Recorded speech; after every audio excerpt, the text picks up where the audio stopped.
আন্তর্জাতিক নার্স দিবস উপলক্ষে যশোরের আদ্দিন নার্সিং ইনস্টিটিউটে বর্ণাঢ্য আয়োজন অনুষ্ঠিত হয়েছে। এ উপলক্ষে র্যালি, আলোচনা সভা, সাংস্কৃতিক অনুষ্ঠান ও নবীন শিক্ষার্থীদের বরণ করা হয়। এ সময় নার্সিং ইনস্টিটিউটে শিক্ষার্থীদেরকে সঠিকভাবে পড়ালেখা করে দক্ষ নার্স হিসেবে গড়ে ওঠার আহ্বান জানান সংশ্লিষ্টরা।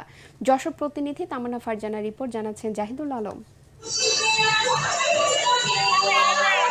আন্তর্জাতিক নার্স দিবস উপলক্ষে যশোরের ফুলেরহাটে অবস্থিত আদ্দিন নার্সিং ইনস্টিটিউটে বর্ণাঢ্য আয়োজন অনুষ্ঠিত হয়েছে। একই সঙ্গে নবীন শিক্ষার্থীদের বরণ করে নেওয়া হয় উৎসব মুখর পরিবেশে। পরে কলেজ অডিটোরিয়ামে আধুনিক নার্সিংয়ের পথিকৃৎ ফ্লোরেন্স নাইটেঙ্গেলের জন্মবার্ষিকী উপলক্ষে কেক কাটা হয় এবং তার জীবন ও কর্ম নিয়ে আলোচনা সভা অনুষ্ঠিত হয়। অনুষ্ঠানে প্রধান অতিথি ছিলেন আদ্দিন ফাউন্ডেশনের উপদেষ্টা ও ইউরোলজিস্ট অধ্যাপক ডাক্তার আফিকুর রহমান। আদ্দিনের যে ফ্যাসিলিটিস আছে, এই ফ্যাসিলিটিস তুমি এনজয় করে এই বাংলাদেশে, এই পৃথিবীর একটা বেস্ট নার্স হিসেবে তোমার প্রতিষ্ঠিত হইতে পারে, সুতরাং সেই যোগ্যতা তোমার আছে।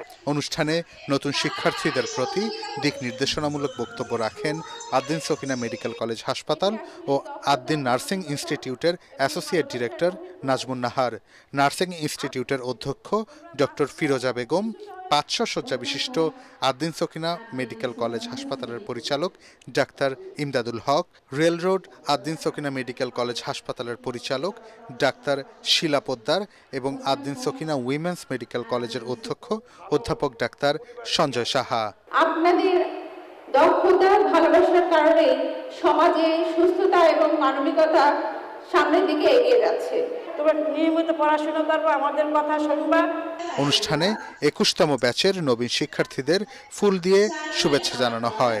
পাশাপাশি কর্মক্ষেত্রে বিশেষ অবদানের জন্য 10 জন সিনিয়র স্টাফ নার্সকে সনদ দেয়া হয়। এখানকার সিস্টেম খুবই ভালো এবং টিচাররাও খুবই ভালো। পাশেই মেডিকেল কলেজ আছে, এখানে প্র্যাকটিসের জন্য খুব সুবিধা হয় আমাদের। এখানে সুশৃঙ্খল ল্যাব আছে, যার কারণে আমরা অত্যন্ত সুন্দরভাবে আমাদের পাঠ্য বিষয়গুলোকে চর্চা করতে পারি হাতে কলমে।